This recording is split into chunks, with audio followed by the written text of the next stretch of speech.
Okay, good morning students. चलिए आज हम लोग डिस्कस करते हैं क्लास 6 सब्जेक्ट साइंस।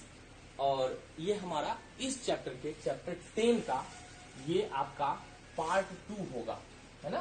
पार्ट 2 होगा। इससे पहले हम लोग एक वीडियो इस पर दिया है जिसमें मोशन क्या होता है, रेस्ट क्या होता है, मोशन कितने टाइप्स के होते हैं और उसके कितने टाइप्स हैं, कितने मोशन है, उसमें हम लोग पार्ट्स को लिखाए थे, उसको एक्सप्लेन किए थे। और उसके बाद हम लोग एक एक करके जितने भी टाइप्स लिखाए थे, 7 टाइप्स लिखाए थे, उस 7 टाइप्स का प्रॉपर डेफिनेशन देना है हम लोग को। ठीक है, तो लीनियर मोशन अब हम लोग कहेंगे किसको। ठीक है, तो हम देखेंगे if any object okay moves on linear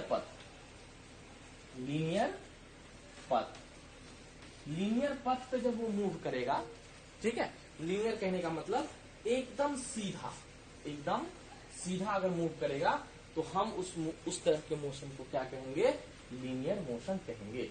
if any object moves on linear path, this type of motion is known as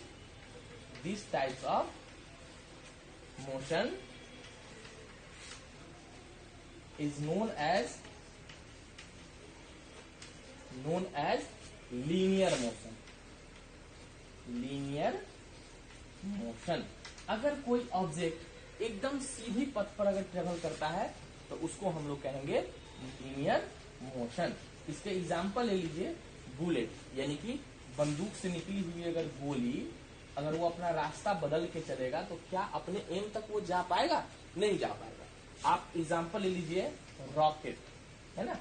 आप कोई भी व्हीकल्स ले सकते हैं, जब वो सीधी स्ट्रेट लाइन में वो चल रहा है तो हम उसको कह सकते हैं कि ये ऑब्जेक्ट लीनियर मोशन का एग्जाम्पल है। ठीक है, अब हम लोग देखते हैं दूसरा हम लोग का था कर्व लीनियर मोशन। ठीक है, कर्व लीनियर मोशन, इसको मिटा दूं? ओके, नेक्स्ट हम लोगों का है, इसको आप नोट करेंगे सेम टू सेम, ऐसे ही आप नोट करते भी जा रहे हैं। If any object, curve linear motion. अगला हमारा है सेकंड कर्व लीनियर मोशन। ठीक है, अब इसको कैसे लिखेंगे? If any object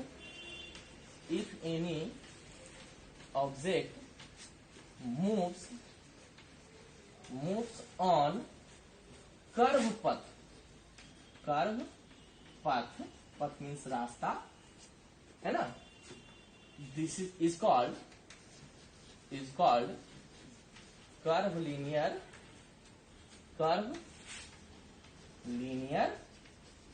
motion. Okay, अगर कोई कर्व पथ में मूवमेंट करता है, एग्जाम्पल ले लीजिए ऐसे, आपने देखा होगा कि बॉल का एग्जाम्पल हम लोगों ने देखा था, पहले भी देखा था। एग्जाम्पल ले लीजिए बॉल जब आप थ्रो करते हैं ऐसे करके, यहां से आपने बॉल फेंका, ठीक है, आपने ऐसे बॉल फेंका और ये यहां चला आया। या ट्रेन को आप देखते होंगे कभी कभी, है ना, ट्रेन जो है ऐसे मूव करेगा, ये इसकी पटरी है, इस पर ये मूव करेगा। ठीक है, या आप रॉकेट को ही ले लीजिए कि रॉकेट अगर उसकी मूवमेंट इस तरीके से अगर बढ़ रहा है, तो हम कह सकते हैं कि ये कर्व लीनियर मूवमेंट में चल रहा है। ठीक है, यहां तक समझने में कोई दिक्कत नहीं। चलिए नेक्स्ट हम लोग देखते हैं।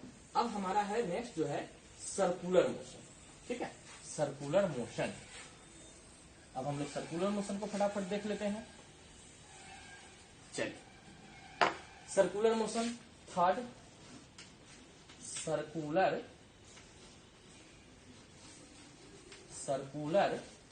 मोशन।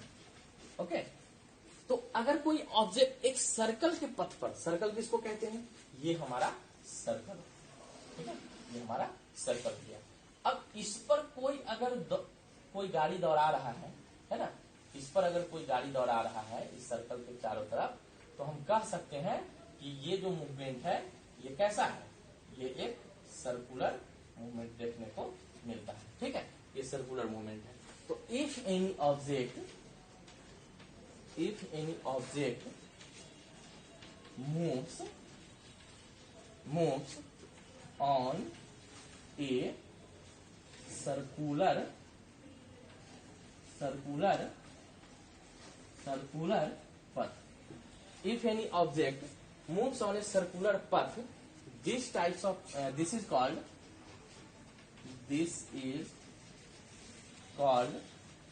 circular motion. ठीक है। अगर सर्कुलर पथ पे मूव कर रहा है तो हम उसको सर्कुलर मोशन कहेंगे। अगर ये व्हीकल्स इस चारों तरफ मूव कर रहा है तो सर्कुलर मोशन होगा। किसके? ट्रांसलेटरी के या नॉन ट्रांसलेटरी के? तो ट्रांसलेटरी के। लेकिन अगर आप कोई बच्चा ऐसे धागा में एक बांध दिया पत्थर को और ऐसे ये चारों तरफ इसको मूव करा रहा है, ऐसे पूरे हाथ से पकड़ के पूरा राउंड राउंड करा रहा है, तो वो फिर नॉन ट्रांसलेटरी का एग्जाम्पल होगा। है तो सर्कुलर मोशन लेकिन नॉन ट्रांसलेटरी का एग्जाम्पल होगा क्योंकि वो किसी न किसी सेंटर से बंधा हुआ। ठीक है। तो सर्कुलर मोशन में इसको आप लिख देंगे, एग्जाम्पल लिखिए, मूवमेंट ऑफ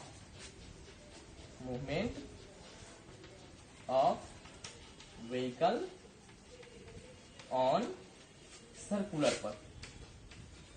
ओके, सर्कुलर पथ। ये सर्कल के पथ पे चारों तरफ अगर बाउंड्री के चारों तरफ अगर घूमेगा तो ये हमारा क्या कहलाएगा? सर्कुलर पथ कहलाएगा। ठीक है। अगला हमारा है रोटेशनल मोशन। रोटेट करता है अपने सेंटर पे। जैसे अर्थ अपने एक्सिस पर क्या करता है? अर्थ अपने एक्सिस पे रोटेट करता है और वो सन के चारों तरफ रिवॉल्यूट करता है। ठीक है। तो अब हम लोग रोटेटरी मोशन को देखते हैं। रोटेटरी मोशन में क्या कहलाता है? ठीक है। फोर्थ हमारा है रोटेटरी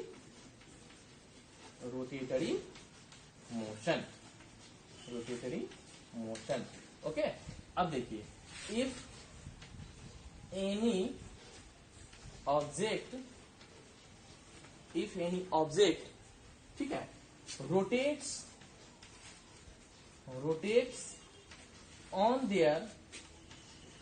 on their axis, ठीक है, is called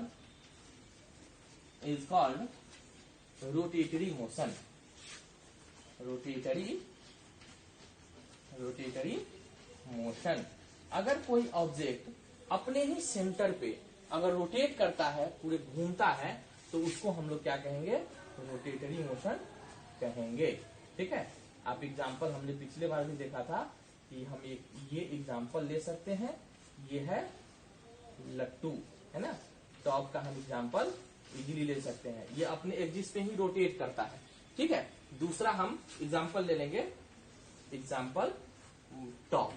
ठीक है। ये टॉप की मूवमेंट जो होगी ये हमारा रोटेटरी मोशन कहलाएगा क्योंकि एक सेंटर से मूव करता है।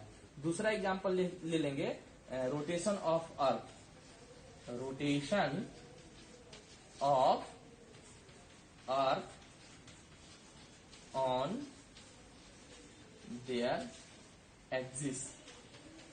ठीक है। ये इसके एक्सिस पे जो अर्थ का जो रोटेशन होता है वो अपने एक्सिस पे मूव भी कर रहा है और वो रिवॉल्यूट्स भी कर रहा है। तो ये जो हो गया अपने एक्सिस पे, ये दोनों एग्जाम्पल हमारा हो गया। ठीक है। नेक्स्ट हम लोग देखते हैं रिवॉल्यूशनरी मोशन। मिटा दो इसको। ओके। रिवॉल्यूशनरी मोशन, ये सब आपको बोल के भी मैं सीधा सीधा समझा सकता हूँ, बता सकता हूँ, लेकिन उससे आपका काम नहीं चलेगा, है ना। आपका काम नहीं चलेगा। पांचवा है हम लोग का रिवॉल्यूशनरी मोशन। Revolutionary motion. ठीक है। If any object, okay, if any object moves, ठीक है, रिवॉल्यूशन, ठीक है, if any object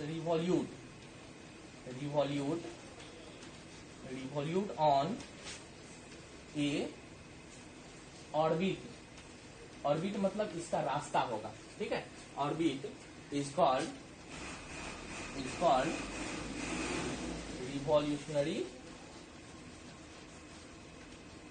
revolutionary motion.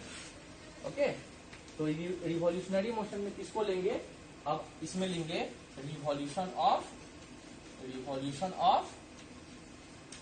Earth. Okay.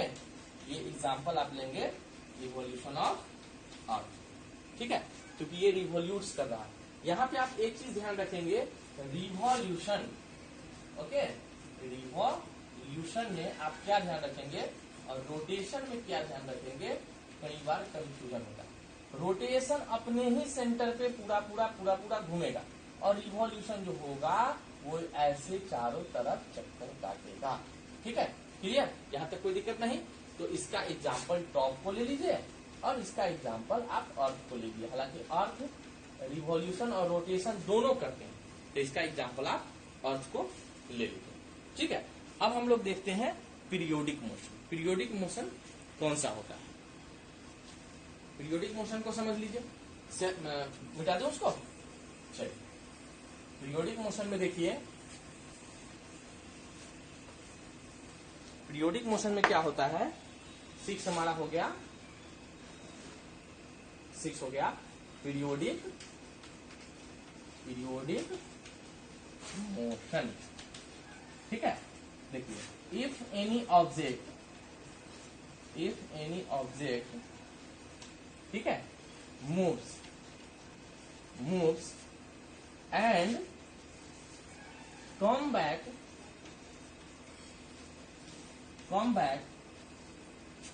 on their starting position,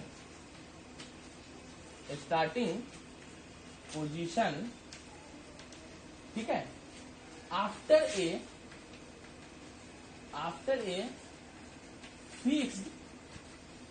fixed interval of time, interval of time, ठीक है, interval of time. ठीक है, तो एक फिक्स इंटरवल ऑफ टाइम के बाद अगर ये अपने उस पोजीशन पे चला आता है जहां से वो चला था, तो इसी को हम पीरियोडिक मोशन कहेंगे। आप एग्जांपल ले लीजिए, घड़ी की मिनट वाली अगर सुई है या कोई भी सुई है ना, नीडल ऑफ वॉल क्लॉक, या सीधे हम लिख सकते हैं नीडल ऑफ क्लॉक। ठीक है, नीडल ऑफ क्लॉक, ये मिनट वाली जो सुई है वो हर 60 मिनट के बाद अपने पोजीशन पर चले आते हैं, अपने जगह पर चले जाएंगे। इसके बाद सनराइजिंग, आप इस बात को ध्यान रखिएगा कि जब भी सन की मूवमेंट होती है, सन की मूवमेंट तो होती नहीं है, सन तो अपने सेंटर पे फिक्स है, और मूवमेंट होती है किसकी, तो अर्थ की मूवमेंट होती है। तो पार्टिकुलर टाइम के बाद अगर ये अपने जगह पे वापस चलाता है तो इसको हम लोग कहेंगे पीरियोडिक मोशन। ठीक है, अब नेक्स्ट हम लोगों को देखना है, नेक्स्ट हम लोग देखेंगे 2 मोशन बच गया। एक सेवेंथ जो हम लोग देखे थे, सेवेंथ हम लोगों का था रैंडम मोशन। ठीक है, और एक मोशन और हम लोगों का छूट रहा है, उसको हम लोग आगे कवर करेंगे। सेवेंथ तो हमारा पीरियोडिक मोशन हो गया, इसको हमने दिया था रैंडम मोशन, और एक हम लोग यहाँ पर देंगे ऑक्सीलेटरी मोशन। तो इस दोनों का, ठीक है, अब रैंडम मोशन ऑक्सीलेटरी मोशन को समझ लीजिए। रैंडम मोशन में क्या होगा, चलिए इसको हम, या इस वीडियो में प्रॉपर आप इतना इसको वॉच करें, इसको नोट्स बनाए, नेक्स्ट वीडियो में हम इस दोनों का डेफिनेशन देते हुए, ज्यादा नहीं होना चाहिए। ठीक है, वो टेक्निकली जाने में प्रॉब्लम होता है, अपलोड होने में प्रॉब्लम होता है, तो इतना आप इसको नोट करें। अगले वीडियो में मैं इस दोनों का डेफिनेशन लिखाते हुए मैं आगे की पॉइंट डिस्कस करूंगा। ठीक है, ओके, तो आज के लिए इतना ही। Good bye, thank you.